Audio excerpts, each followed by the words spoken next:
A ver, entonces, vamos a ver quién está conectado. Está la hermana Allison, Ruth, Araceli, Abigail, mi hermana José, Silvia, Gama, Belén, Ámbar, y mi hermano Edgar, mi hermana Jocelyn, y está también esta Rebe, ¿o no? Ok, Rebe. ¿Alguien falta de los que mencioné? José, bueno, vi que decía José en una, pero no, ¿verdad? Ajá, mi hermana José. Ok, Y va, yo, va. ¿Quién falta? Wendy. Mi hermana Wendy. Ok. Mi hermana Abby, ya lo mencioné. Abigail. Mi hermana Silvia también. ¿Quién más? ¿Quién más está? Belén. Belén. Sí, también mencioné a Belén. Ok, correcto. Nada más para tener la idea de quiénes estamos conectados. Bueno, antes que nada, les decía que si tienen papel y pluma a la mano. Papel y pluma, ¿sí? O lápiz a la mano. Sí. Correcto. Vamos a hacer antes un ejercicio, ¿les parece bien? Eso está basado en Juan capítulo 16, verso 13 al 14. ¿Ok? En esa ocasión dice la palabra que Jesús iba rumbo a una ciudad y que de pronto hizo un alto y le preguntó a sus discípulos, ¿qué dicen los demás de mí? Entonces contestaron, algunos dicen que eres Juan el Bautista, otros dicen que eres Jeremías, otros dicen que eres Elías, ¿no? Y después les pregunta Jesús, ¿y para ustedes quién soy? ¿Para ustedes quién soy? Y entonces ellos se quedan pensando. El ejercicio que me gustaría que hicieran es que ustedes pudieran definir quién es Jesús para mí. Número uno, son dos preguntas. Número uno, ¿quién es Jesús para mí? Y número dos, ¿qué razón, qué rasgos humanos y divinos conozco de Jesús? Serían esas dos. Les doy 2 minutos, ¿le parece bien? Obviamente no quiero una definición así muy rebuscada, sino algo simple, algo sencillo. ¿Quién es Jesús para mí? Número uno. Y número dos, ¿qué rasgos humanos y divinos conozco de Jesús?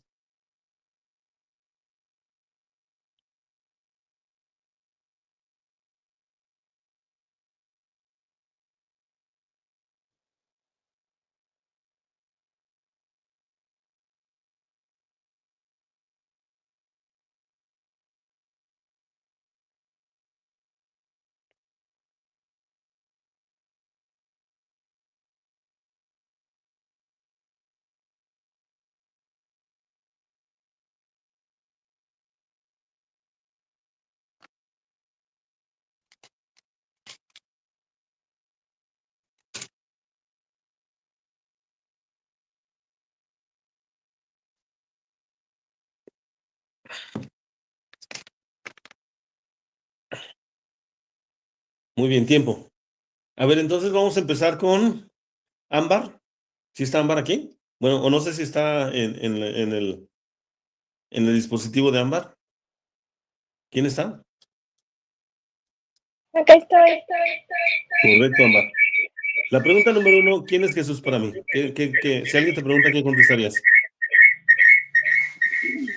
Para mí Jesús es A ver, otra vez. mi amigo. Tu amigo. Ok, perfecto. Muy bien. Mi hermana Wendy, ¿qué nos dice? ¿Quién es Jesús para usted?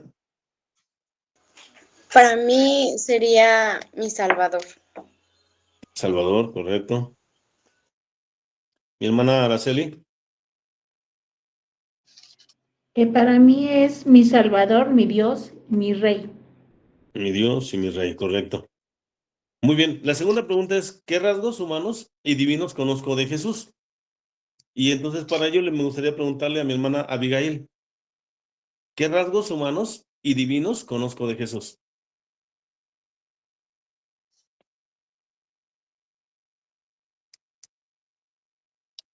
Aunque sea que nos mencione uno, ¿verdad? Uno humano y uno divino.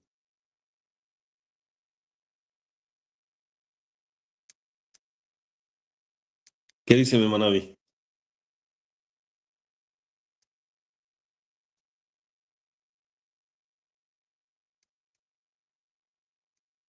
Hola. Perdón, es que estoy en la oficina y me está hablando mi jefe, así que perdón. No se apure. Entonces pasamos con otra persona, ¿va? Le voy a preguntar a mi hermana Silvia.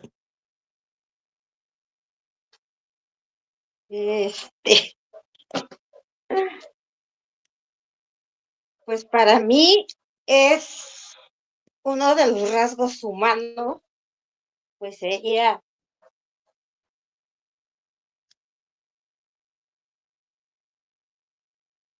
pues que nos ama a pesar de lo que seamos.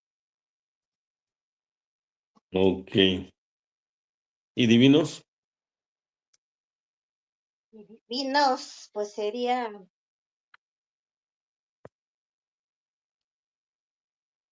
que es misericordioso y todopoderoso. Ok. A ver, preguntamos a alguien más a Rebe. ¿Qué rasgos humanos y divinos conozco de Jesús? Rebe.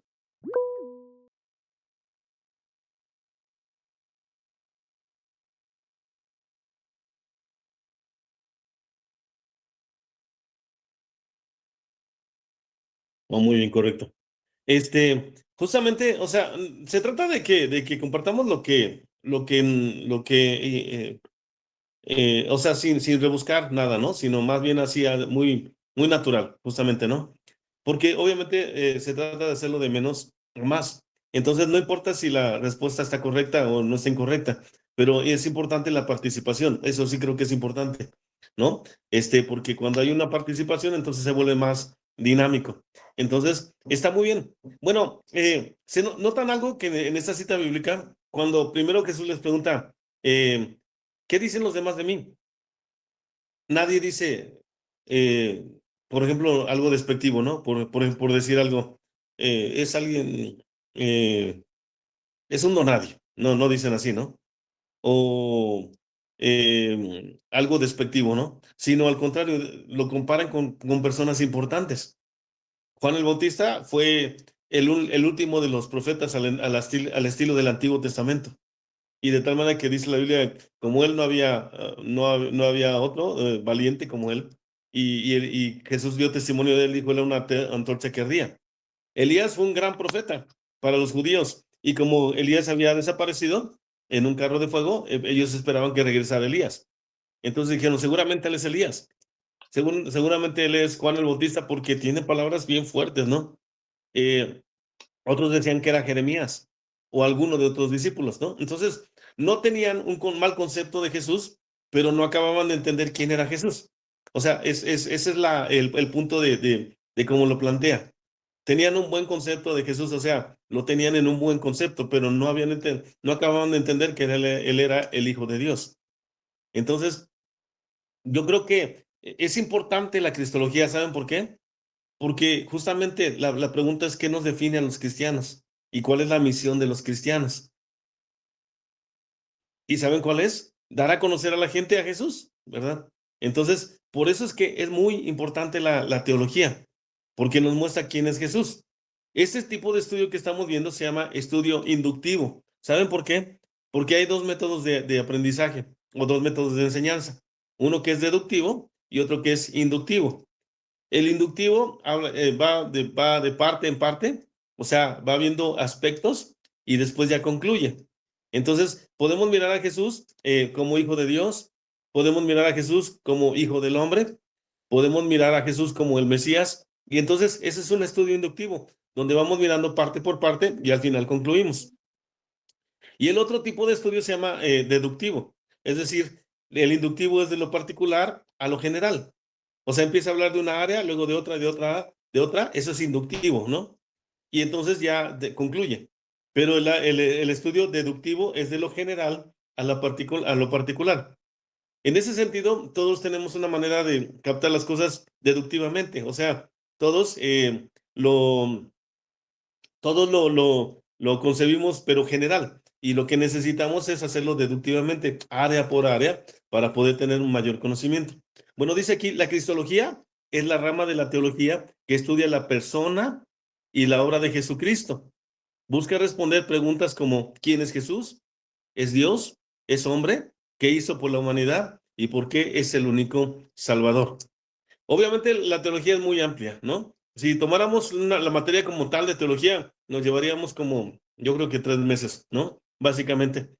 Porque la teología estudia desde Cristo en el Antiguo Testamento, desde cómo fue anunciado, o sea, todo eso incluye el estudio de la teología, hasta todos los cumplimientos que se dieron en la persona de Jesús como Mesías. Entonces, es muy amplia la cristología, pero solamente vamos a estar mirando algunos aspectos que son los más básicos en este estudio, básicamente. Y bueno, en la próxima clase estaremos mirando justamente eso, ¿no? Las profecías que se cumplieron en Jesús. ¿Ok? Entonces, sí entendemos, ¿no? La cristología es la rama de la teología que estudia la persona y la obra de Jesucristo. Busca responder preguntas como, ¿quién es Jesús? ¿Es Dios? ¿Es hombre? ¿Qué hizo por la humanidad? ¿Y por qué es el único Salvador? ¿Ok? Entonces vamos a entrar en materia, ¿les parece bien? Vámonos al punto 1.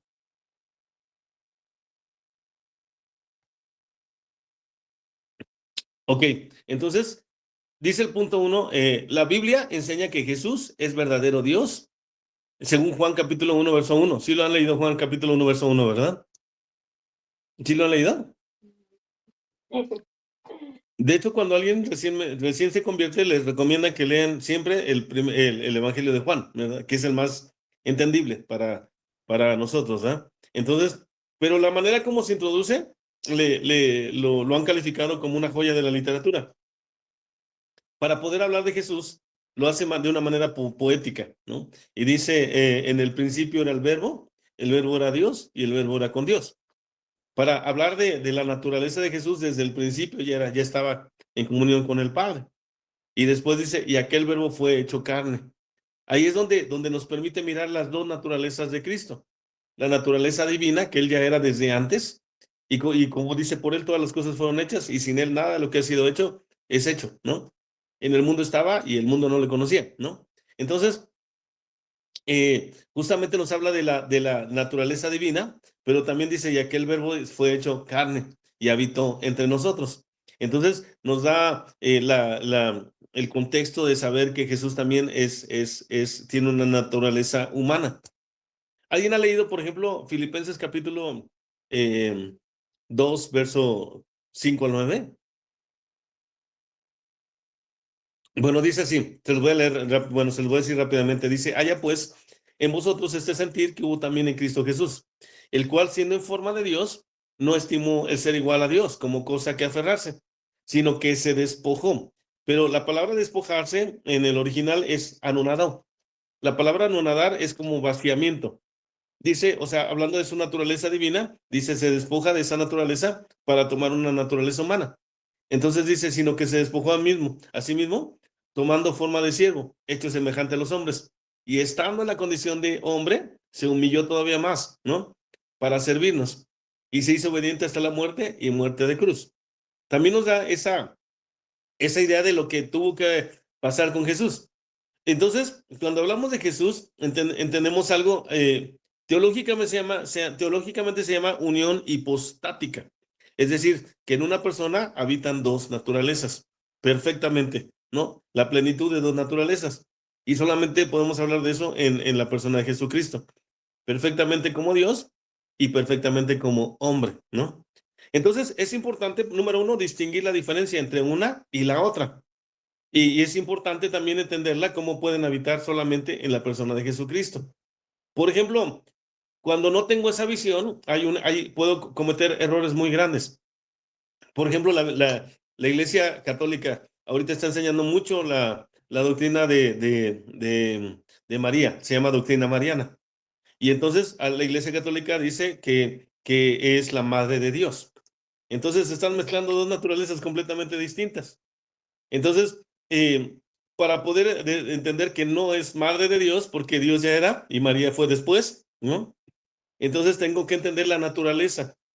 de Dios de Cristo como humana y poder decir, bueno, Cristo tenía dos naturalezas, una divina y otra humana. Para poder venir aquí a la tierra tuvo que haber nacido de mujer, porque así dice la Biblia, ¿no? Llegado el tiempo, Dios envió a su hijo, nacido bajo la ley y nacido bajo mujer. O sea, de acuerdo a cómo tenía que nacer para que tuviera una naturaleza humana. Pero la diferencia es que conserva su naturaleza divina porque fue concebido del Espíritu Santo. Entonces, ese concepto de que María es madre de Dios está errado, porque está mezclando las dos naturalezas.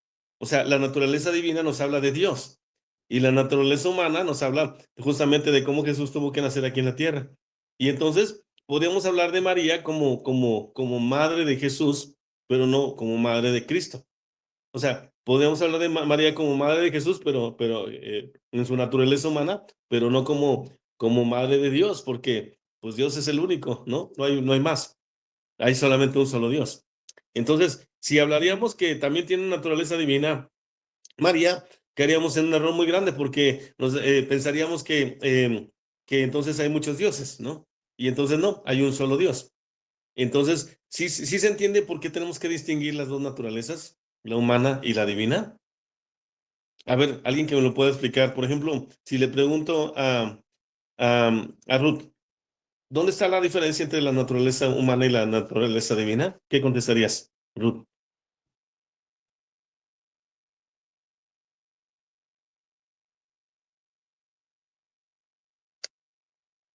La naturaleza humana es lo que está sujeto al mundo terrenal, a lo que vivimos en la tierra. Lo divino es lo espiritual, lo que viene de Dios, no del hombre. Ok, correcto. Muy bien. Sí, exactamente. Cuando vemos la naturaleza de Cristo como humano, pues nos damos cuenta que Jesús, por ejemplo, se cansaba, que Jesús tenía hambre, que Jesús lloró, ¿no? O sea, como cualquier humano vivió las necesidades y limitaciones que tenemos como humanos. Cuando Jesús pasaba de un lugar a otro, tenía que abrir la puerta. Y como Dios ya no tendría que abrir la puerta, ¿verdad? Pero como estaba sujeto a un cuerpo, yo estoy seguro que ese cuerpo se llegó a enfermar, por ejemplo, en algún momento, porque estaba sujeto a la naturaleza humana, ¿no? Cuando Cristo ya resucitó y entonces ascendió, entonces ya se aparecía a las personas, ¿no? Porque ya no estaba limitado al cuerpo, ¿no? Ya no tenía esa naturaleza de cuerpo. Por eso cuando la Biblia dice que cuando Él venga, le veremos entonces tal cual es Él. Porque muchos pensarán que lo van a mirar como lo miraron cuando vino por primera vez en su naturaleza humana. Pero ahora ya no viene, por segunda vez ya no viene como naturaleza humana, viene como Dios, como un vencedor. Y entonces, dice el apóstol Pablo, le veremos tal como Él es. ¿Alguien levantó la mano? ¿Mi hermana Kenia? Sí, yo, pastor. Ok. Vea ya, para que no se escuche. Sí, la naturaleza divina es de la que habla Juan 1:1, o bueno, Juan 1 empieza hablando de la naturaleza divina de Cristo, por eso dice en el principio, era el verbo, o sea, quiere decir que Cristo ya existía antes de la creación. Y ya después, cuando Cristo es concebido por el Espíritu Santo, es la primera muestra de su forma humana o de sus rasgos humanos, es que nació de una mujer, tuvo que nacer como un humano. Entonces, esos son como las dos partes que podemos comparar.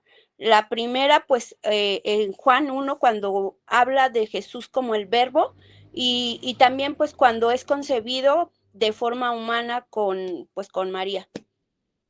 Así es, sí, exactamente. O sea, cuando miramos la naturaleza de Jesús, la naturaleza humana, nos damos cuenta que es una naturaleza un poco limitada, ¿no? En un sentido. O sea, no en el espíritu, sino limitada por el cuerpo, ¿no? Aunque él pudo haberse, por ejemplo, cuando fue, dice que a un huerto a orar y llevó a dos de los discípulos y se transformó. O sea, nos hace mirar que Jesús entonces mostró también algo de lo divino en esa revelación. O sea, pero en realidad él estuvo sujeto al cuerpo. Nos hace mirar que Cristo murió, pero sufriendo el pecado, ¿no? Y pagando el precio del pecado. Entonces, justamente eso. Juan dice, el principio, ¿cuál es el principio para nosotros? Que Cristo ya era. desde todos los tiempos, ¿no? Que Cristo ya era y estaba en el cielo. Dice, en el principio era el verbo, y el verbo era con Dios, y el verbo era Dios. O sea, da una muy buena introducción. Por eso muchos dicen que esa es una joya de la literatura por la manera como introduce en unas cuantas palabras y nos da el concepto completo de que Él era Dios primero, pero también dice ya que el verbo fue hecho carne. Y entonces nos da entrada a esa humanidad de Cristo, ¿no? Por ejemplo, en todos los concilios que han habido, saben que los concilios que se han dado, el primer concilio se dio en Jerusalén, ¿no? En Hechos capítulo 15. Pero después se dieron muchos más concilios porque había corrientes de enseñanzas erróneas. Y todos los apóstoles escribían en contra de esas corrientes, ¿no? De las malas enseñanzas. Por ejemplo, en el siglo III al IV, había una doctrina que se llamaba docetismo. Y esa doctrina de docetismo afirmaba que la forma de Jesús es una mera apariencia. O sea, decían, es como una aparición nada más, ¿no? Que pueden ver, pero que no podían tocar. Pero no tiene ninguna sustento bíblico. O sea, no es así. Pero estaba esa doctrina del docetismo, ¿no? En los primeros siglos, el siglo III al IV, justamente. Ahora, también había otra doctrina que se dio en el siglo III que se llamaba el arrianismo. Obviamente, esa doctrina del arrianismo justamente la tomaron los testigos de Jehová. El arrianismo, o sea, arriano se llamaba uno de los líderes, pero enseñaba el arrianismo, consideraba que la naturaleza divina de Jesús, era hijo de Dios, pero de distinta e inferior, y muy inferior a la de Dios, el Padre. Entonces, por eso los testigos no creen en Jesús como Dios, sino como el Hijo de Dios nada más. Y todo el concepto que miramos de Jesús es que, miren, por ejemplo, aquí dice Juan 10:30, yo y el Padre uno somos. O sea, no hace ninguna división, sino al contrario, está diciendo somos uno, ¿no? Está hablando obviamente de su naturaleza divina. Entonces yo tengo que entender cuando Jesús está hablando en su naturaleza divina y cuando Jesús está hablando en su naturaleza humana, ¿no? Entonces, por ejemplo, cuando dice el Hijo del Hombre, ¿a qué naturaleza se está refiriendo? ¿A la naturaleza divina o a la naturaleza humana? A ver, mi hermana, bueno, no, ya dijimos. Hermano Edgar, cuando dice el Hijo del Hombre, a la humana, o sea, es diciendo yo nací, ¿no? Como todos y soy un hombre. Entonces, por ejemplo, quizá no podemos ver mucho en ese sentido porque, por ejemplo, la Biblia habla nada más de cómo nació, ¿verdad? Sí, tenemos el relato completo. También tenemos cuando estaba como me parece que a los 12 años que se presentó en el templo y es todo lo que tenemos. Pero si pudiéramos entender cómo vivió Jesús, vivió como cualquiera de nosotros antes de su ministerio. Otra pregunta que alguien me preguntaba es ¿quién le reveló a Jesús que era Dios? ¿Quién cree que le reveló a Jesús que era Dios? Mi hermana Araceli, ¿quién cree que le reveló a Jesús que era Dios? Su padre. Su padre. Su padre. Bueno, ajá. Para empezar, pues yo creo que él tenía ya siempre esa conciencia o sea, algo que le hacía mirar su naturaleza. Pero en realidad, o sea, dicen los expertos que el Espíritu Santo fue el que se la reveló. Un día dice la Biblia que se paró en el templo, llegó al templo y lo invitaron a leer una parte de la Escritura. Y curiosamente esa parte de la Escritura fue Isaías capítulo 54, me parece que es, donde dice el Espíritu del Señor está sobre mí, porque cuanto me ha ungido para dar buenas nuevas, para libertar a los cautivos, a sacar de las prisiones a los que están en oscuridad. Y entonces dice que toda la gente se quedó callada. Y en ese momento se quedaron tan callados y Jesús dijo, hoy se ha cumplido esta escritura delante de vosotros. Y ahí fue el inicio del ministerio de Jesús. Ahora viene la revelación de quién es Él. O sea, ¿qué quiere decir? Que, bueno, Él lo sabía, yo creo que Él lo sabía, lo sentía desde siempre, pero llegado el momento el Espíritu Santo se lo reveló. En tanto que es así, por eso no nos habla nada de su niñez, no nos habla nada de lo que hizo, de cómo vivió, pero podemos entender que vivió trabajando con su padre, preparándose, porque cuando llegó ya al ministerio ya estaba bien preparado, obviamente, ¿no? Pero vivió una vida común, como cualquiera de nosotros, y entonces ya después ya se ocupa la palabra de poder explicarnos de Jesús, pero ya en su ministerio, cuando él ya tenía esa revelación. Entonces, es lo que le llamamos el rema, ¿no? Yo estoy leyendo una palabra y esa palabra, el Espíritu Santo me habla y ahí fue donde el Espíritu Santo le dijo, tú eres esa persona, ¿no? Y él en ese momento entendió todos los cumplimientos que se dieron. Aunque yo creo que en su naturaleza, yo cuando tengo una naturaleza entiendo en esa naturaleza y lo sé interiormente, pero el que lo reveló fue el Espíritu Santo. ¿Sí se entiende ese punto? Sí. ¿O hay alguna pregunta al respecto? Con toda confianza, ¿eh? Yo quiero No. decirles que pueden tener confianza de poder hacerlo si hay algo que no se entienda. ¿Ok? Sí se entiende. Ok, entonces dice en Juan, Juan capítulo 10, verso 30, yo soy el Padre y yo y el Padre somos uno. Colosenses 2:9, porque en él habita corporalmente toda la plenitud de la deidad, ¿no? O sea, todas estas citas y muchas más que podíamos meter nos hablan justamente de esa naturaleza de Cristo como divina, pero estando aquí en la tierra, ¿no? Habrá mucha gente que tenga conceptos de Jesús, ¿no? Que dirá, por ejemplo, cuando Jesús dijo, díganme quién soy, ¿no? ¿O qué dicen los demás de mí? Quizá alguien pudo haber dicho, pues, eras un gran maestro para muchos. Eres alguien sorprendente, ¿no? Había muchos pensamientos. Por ejemplo, otro de los pensamientos que había en ese tiempo era pensar que era el espíritu del Mesías. O sea, no era, como diciendo, no era específicamente la persona, sino que había el espíritu que de cuando en cuando se manifestaba. Y entonces, en el tiempo de Jesús, se manifestó en Jesús. Pero incluso es una doctrina errónea, porque también hablan de que en este tiempo se puede manifestar y que se va a manifestar en alguien más. Y entonces, cuando se manifieste en alguien más, él va a ser el Mesías. ¿De qué está hablando de eso, esa enseñanza? Pues está hablando del anticristo, ¿no? Comúnmente, ¿no? Cuando mucha gente diga, yo soy el Cristo, ¿por qué? Porque verdaderamente van a pensar que son el Cristo. Porque van a pensar que tienen el espíritu del Mesías. Y no era así. Por eso la cristología se ocupa de clarificar quién es Jesús y que solamente en Jesús se cumplieron todas las profecías. Y eso lo vamos a mirar la siguiente semana, ¿no? Y vamos a comprobar cómo solamente en Jesús se pudieron haber cumplido esas profecías y en nadie más, ¿no? Ok, entonces, ¿esto sí queda claro? Sí. Bueno, lo doy por hecho. Ok, vamos al siguiente punto. La humanidad de Cristo. Vamos a mirar la humanidad de Cristo. Los otros textos que vimos mayormente hablan acerca de la divinidad de Cristo. Bueno, Jesús también es verdadero hombre.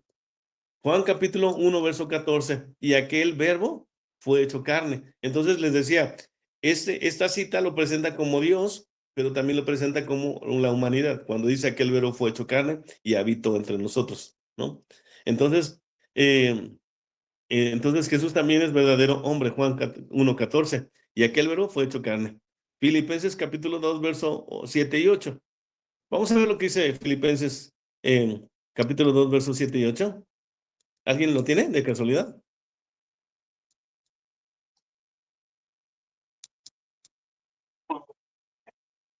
Por favor. Ajá.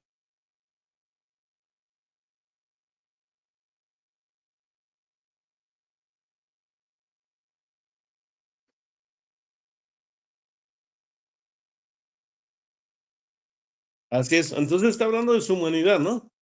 Primero de despojarse de ser Dios. Alguien me puso el ejemplo, ¿no? Imagínate que dejaras tu naturaleza humana y te pasaras a la naturaleza de una cucaracha, ¿no? Para poder hacer eso tengo que vaciarme totalmente. Eso es lo que hizo Jesús cuando dice, se despojó. La palabra despojarse quiere decir renunciar voluntariamente. Tuvo que haber una renuncia voluntaria, decir, yo estoy en el cielo, pero ahora voy a descender a la tierra y voy a nacer como cualquiera de ellos. Y el ejemplo es eso, ¿no? Como de un humano podía pasar a ser una cucaracha. Algo así, nada comparable. Fue lo que hizo Jesús. Estando en el cielo, teniendo ángeles que le servían, reinando por sobre todas las cosas, decide venir a la tierra. Y ya estando en la tierra, dice, se humilló. Ya vimos lo que es palabra de despojarse, ¿no? Es decir, renunciar voluntariamente. Y la palabra humillarse quiere decir rebajarse voluntariamente. O sea, estando en la condición de hombre, todavía se humilló más para ser un siervo. Entonces Jesús dijo, yo no vine para servir, yo no vine para que me sirvan, yo vine a ser servido. Entonces, ¿no les parece loable ese punto de Jesús? Que no se conformó con solamente ser hombre, después de ser Dios, sino tomar la naturaleza humana, y después de tomar la naturaleza humana, se humilló todavía más para ser siervo. Y luego dice la Biblia, otra característica importante, se hizo obediente hasta la muerte, y muerte de cruz. Y entonces después dice el verso 10, por lo cual Dios lo exaltó hasta lo sumo y le dio un nombre que es sobre todo nombre, para que en el nombre de Jesús se doble toda rodilla de los que están en el cielo, en la tierra y debajo de la tierra. Quiere decir que por su obediencia, ¿verdad? O sea, aparte de ser Dios, pero por su pura obediencia, Dios le dio un nombre que es sobre todo nombre. ¿Por qué? Porque él estuvo en la condición de hombre, pero cumplió el propósito de Dios.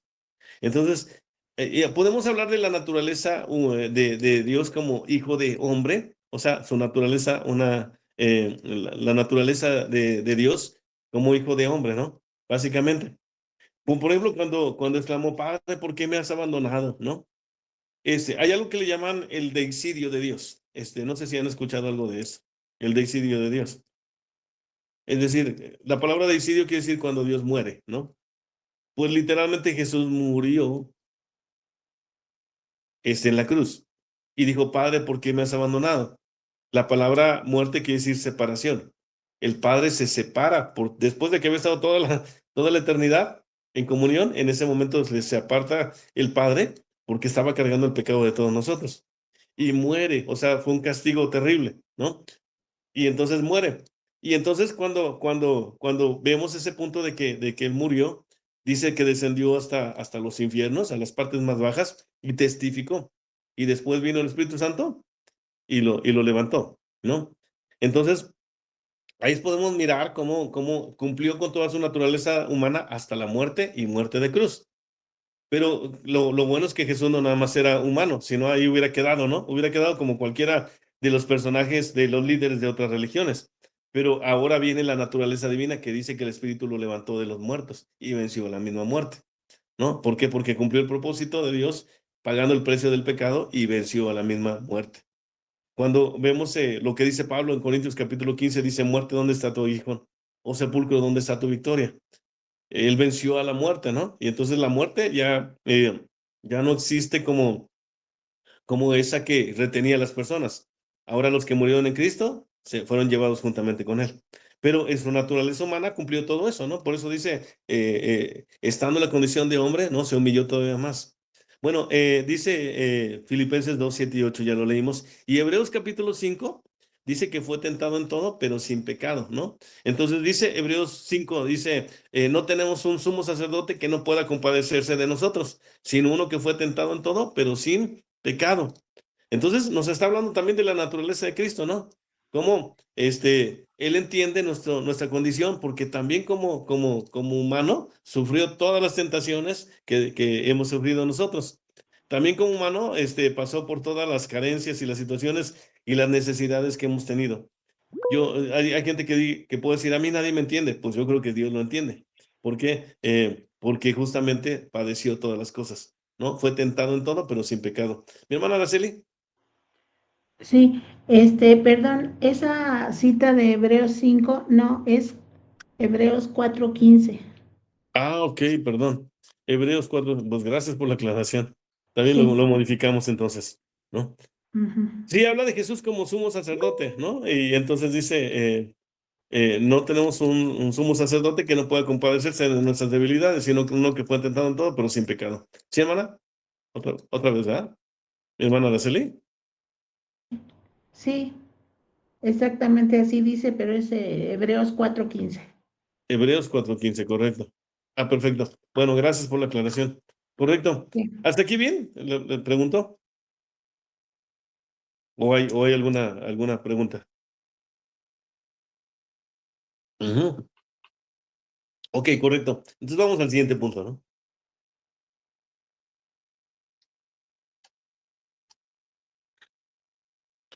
Dice, me alcanza. Ay, Dios bendito.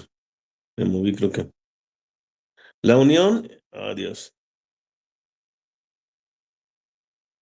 Es que cuando quiero ver el título no me lo da. Pero ¿cómo se llama la unión? ¿Qué dice? De las dos naturalezas. La unión de las No. dos naturalezas, correcto, ¿no? Ahora, el punto es eso, entenderlo que esas dos naturalezas operaron en Jesús siempre, ¿no? Jesucristo es una sola persona con dos naturalezas, ¿no? Divina y humana, sin mezclarse ni separarse. O sea, hablamos de dos naturalezas, pero manteniendo su misma personalidad, por supuesto, ¿no? Entonces, Jesús es una sola persona con naturaleza divina y humana. Por eso cuando decimos Jesús, Jesucristo, estamos hablando de de sus dos naturalezas. Una como Jesús y la otra como Cristo, ¿no? Cuando Jesús le preguntó a la gente, bueno, ¿y ustedes para quién soy? Les dijo a los discípulos.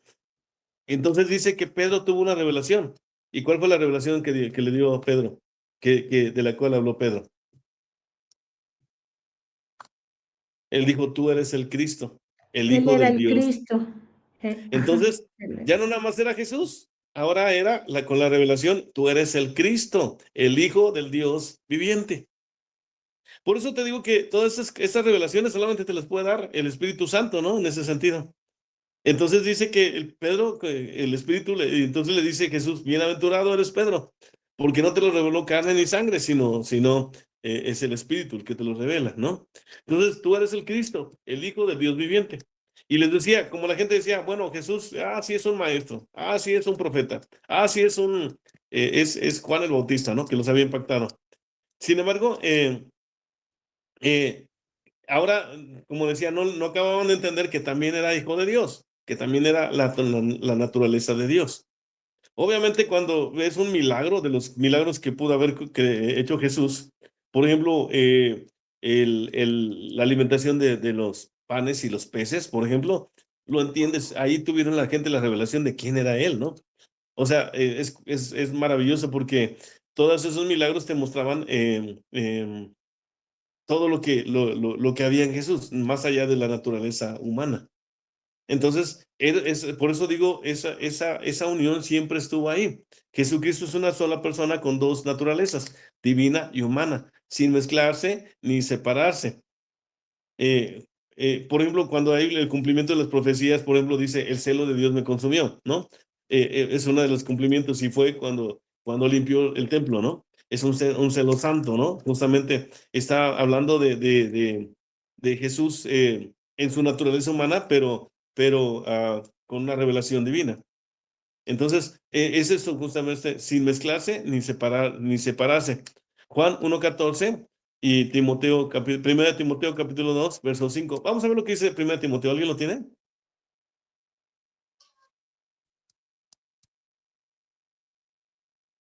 Primera Timoteo capítulo 2, verso 5. Sí, dice, porque hay un solo Dios y un solo mediador entre Dios y los hombres, Jesucristo, hombre. Así es, ¿no? Entonces, ahora ya tenían la revelación de las dos naturalezas. Hay un solo Dios y un solo mediador entre Dios y los hombres, Jesucristo, hombre, ¿no?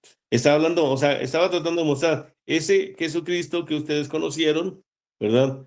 Es el Hijo de Dios. Entonces, está dando ahora sí una revelación completa de Jesús como Hijo de Dios, como Hijo de Dios en su naturaleza divina y como Jesucristo hombre en su naturaleza humana también. Pero es una revelación completa. Por eso cuando yo decía al principio, como ejercicio, ¿quién es Dios para ti? Quizá podrás tener una idea natural de Jesús, ¿no? O solamente tener una idea divina, aunque ahora Jesús ya no es hombre, ¿verdad? Ahora es completamente Dios, lo entendemos así, ¿no? Pero nos sirve para poder clarificar, ¿no? Lo que estamos leyendo cuando lo leemos, cuando habla como hijo de hombre y cuando habla como hijo de Dios. Por ejemplo, en Hebreos dice, mi hijo eres tú, yo te he engendrado hoy. ¿A qué se está refiriendo? ¿A su naturaleza humana o a su naturaleza divina? Mi hijo eres tú. A la divina, a la No, naturaleza divina. a la naturaleza humana. Humana. Porque Jesús, Dios ya era desde el principio. O sea, y cuando dice, sí. mi hijo eres tú, yo te he engendrado hoy, está hablando de la naturaleza humana. Sí, perdón. Se entiende perfectamente que cuando el Señor, cuando el Padre está diciendo así, muchos toman ese Por ejemplo, los testigos dicen, no, es que ahí dice que fue formado por Dios, el Padre, y de ahí se agarran. Pero no, estamos hablando de esas dos naturalezas. Cuando dice, mi hijo eres tú, yo te he engendrado hoy, está hablando de su naturaleza humana. Porque Jesús ya era desde el principio, ¿no? Jesucristo ya era desde el principio, ¿no? Pero cuando habla así, está hablando de esa naturaleza humana. Y nos permite mirar una revelación de lo que Dios está diciendo en su naturaleza humana, cómo tuvo que ser engendrado Jesús, aunque él era Dios, pero en su naturaleza humana tuvo que ser engendrado. Por ejemplo, en alguna ocasión Jesús también dijo, tú hablaba de una revelación, yo vi a Satanás caer, descender del cielo, ¿no? ¿En qué naturaleza estaba hablando? ¿Humana o divina?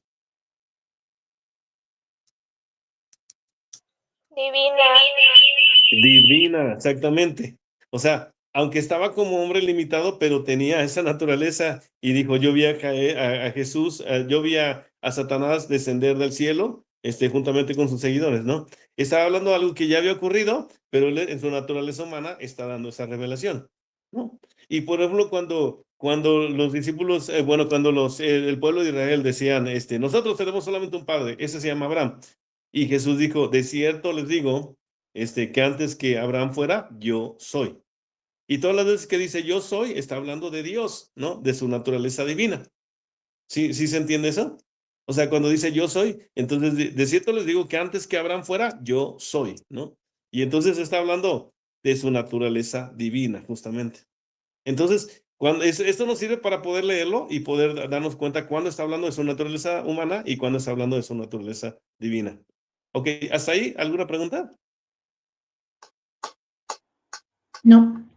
¿No? Bueno, ya nada más nos quedan 10 minutitos, así es que vamos a aprovecharlo. Vamos al siguiente punto, por favor.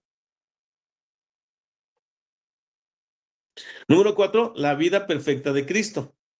Vivió una vida sin pecado y cumplió perfectamente la voluntad del Padre. 2 Corintios capítulo 5, verso 21. Vamos a mirar. ¿Qué dice? 2 Corintios 5, 21.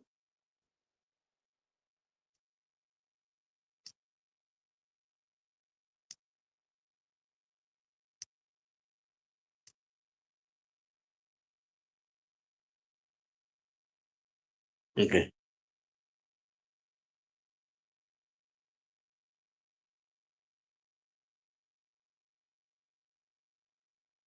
Ok, entonces es importante también hablar en Cristología acerca de la vida perfecta de Cristo, ¿no?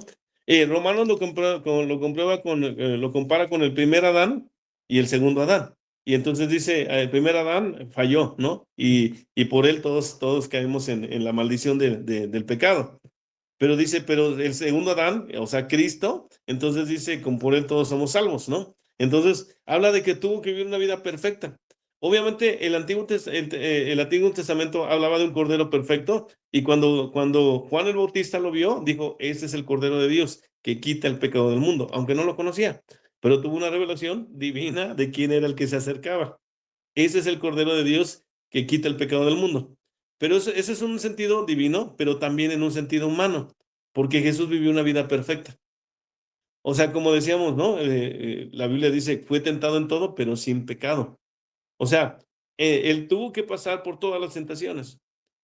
Por ejemplo, cuando dice que fue llevado al desierto por el Espíritu para ser tentado, y Satanás le tentó de esas tentaciones con las que cualquiera podía tener. Dice que tuvo hambre, ¿no? Y después de 40 días tener hambre, te puedes imaginar. Y sin embargo le dijo, si eres hijo de Dios, di que estas piedras se conviertan en pan. Una tentación bien grande porque después de 40 días realmente tenía hambre. Pero él mostró en su perfección, así estando en el cuerpo, mostró una perfección que dijo, de cierto, ¿no? Como dice la palabra, no solo de pan vivir el hombre, sino de toda palabra que sale de la boca de Dios. Y entonces él pudo vivir una vida perfecta sin fallarle a Dios. Por eso entendemos que solamente él tuvo que haber venido como humano y cumplir el propósito, la ley, cumplir con toda la ley y ser obediente, porque nosotros no lo hubiéramos podido hacer, ¿no? Entonces, podemos mirar la perfección de Jesús en los dos sentidos. Obviamente, como Dios, en su naturaleza, pues Dios es perfecto, ¿no? Pero en su naturaleza humana también vivió una vida perfecta en todos los sentidos, ¿no? Y entonces cuando fue tentado, él siempre contestaba como dice la palabra del Señor y venció el pecado, y entonces dice que Satanás se lo dejó, ¿no? Entonces, eso es lo que nos enseña la vida perfecta de Cristo, justamente. Estando aquí en la tierra, hay gente que dice, por ejemplo, hay gente que tiene malas enseñanzas, ¿no? Por ejemplo, últimamente he visto en internet una persona que predica, yo tuve una revelación, que Jesús sí pecó. Y decía, pero eso no me hace sentir mal, me hace bien, porque me hace pensar que se identifica conmigo, porque yo también soy un pecador. ¿Y cómo a pesar de eso? O sea, ¿y cómo dices, de dónde saca eso? Si la Biblia no dice nada, absolutamente nada de ello, ¿no? Al contrario, o sea, sin pecado, y todavía estando en la cruz, todavía perdonó y amó y clamó al Padre por los enemigos. O sea, nos mostró una vida perfecta de principio a fin, en todos los sentidos, ¿no? Entonces, eso es lo que nos hace mirar justamente la vida de Cristo aquí en la tierra como una vida perfecta. Entonces, ahora el libro de Hebreos lo pone como un sumo sacerdote, ¿no? Pero mucho más todavía, porque un sumo sacerdote, cuando estaba en el Antiguo Testamento, pues tenía que pedir perdón por sus pecados, porque si no entraba entraba al tabernáculo y caía muerto, ¿no? Y se tenía que poner a cuentas, pero en el caso de Jesús dice, es más que un sumo sacerdote, ¿no? Es el sumo sacerdote, ¿no? O sea que todo ello apuntaba a Jesús en su vida perfecta. Por eso cuando Juan el Bautista dice, Él es el Cordero de Dios que quita el pecado del mundo, estaba hablando de el único ser perfecto que podía pagar el precio de la salvación, ¿no? Justamente. Pero les decía, hay falsas enseñanzas, ¿no? Al respecto de la vida de Jesús. Se dicen muchas cosas que ni siquiera están escritas en la Biblia y hablan de Jesús que estuvo en Egipto, hablan de Jesús que aprendió con gente misteriosa, cosas místicas, y no, o sea, todo lo que nos permite mirar simplemente las cosas místicas, las que no podemos entender, son esa naturaleza divina. Y las cosas que sí podemos entender son las que se identifican con nosotros en su naturaleza humana, justamente. Pero entonces, aún estando en la naturaleza humana, él mostró una vida de perfección, básicamente, ¿no? Bueno, entonces, ¿alguna pregunta al respecto de esta? ¿O alguna duda? No. Es importante clarificar esto porque hay quien solamente lo ve como espíritu, ¿no? Como lo lee y dice, todo esto es simbólico, ¿no? Hay quien cuestiona, lo que más cuestionan es la vida de Jesús. Es de lo que más se cuestiona. Por eso es importante conocer la cristología, porque nos habla de las bases, ¿no? De Jesús, básicamente, de cómo vivió su vida, tanto en su naturaleza humana y en su naturaleza divina. Entonces nos clarifica de esa manera la cristología. Es interesante en ese sentido. Y como decía al principio, es tan importante porque pues justamente la misión de la iglesia es esa, predicar a Cristo. Pero ¿cómo voy a predicar a alguien que no conozco? Necesito conocerle para poder predicar a Cristo, ¿no? Y cuando la gente te lanza alguna pregunta, vas a entender en qué sentido te lo dice, como humano o como Dios, en qué naturaleza. Y entonces ya puedes contestar con la precisión que se debe de contestar, ¿no? Básicamente. Entonces, por eso es que es tan importante la cristología. Pues vamos, lo que queda lo vamos a ver la próxima semana, la próxima serán 15 días. ¿Les parece bien? Sí. Sí. Correcto. Cualquier sugerencia para la clase, yo creo que es bienvenida. Si quieren alguna dinámica, no sé, que de alguna manera que podamos enriquecer esto, con toda la confianza lo pueden expresar y ya lo trabajamos, ¿no? Para que pueda ser así como que más dinámica, tal vez. Entonces, pero por lo pronto nos quedamos con eso y entonces en 15 días vemos la segunda parte de Cristología. ¿Ah? Sí. Bueno, Gracias. les agradezco. Gracias, Edgar, también. Gracias. Gracias. Gracias, buenas noches. Gracias a todos. Buenas noches. Dios los bendiga. Gracias, ¿eh? Igualmente, gracias. Bonita noche a todos. Gracias. Bendiciones. Bendiga a todos. Gracias. Bendiciones. Hasta luego. Bien.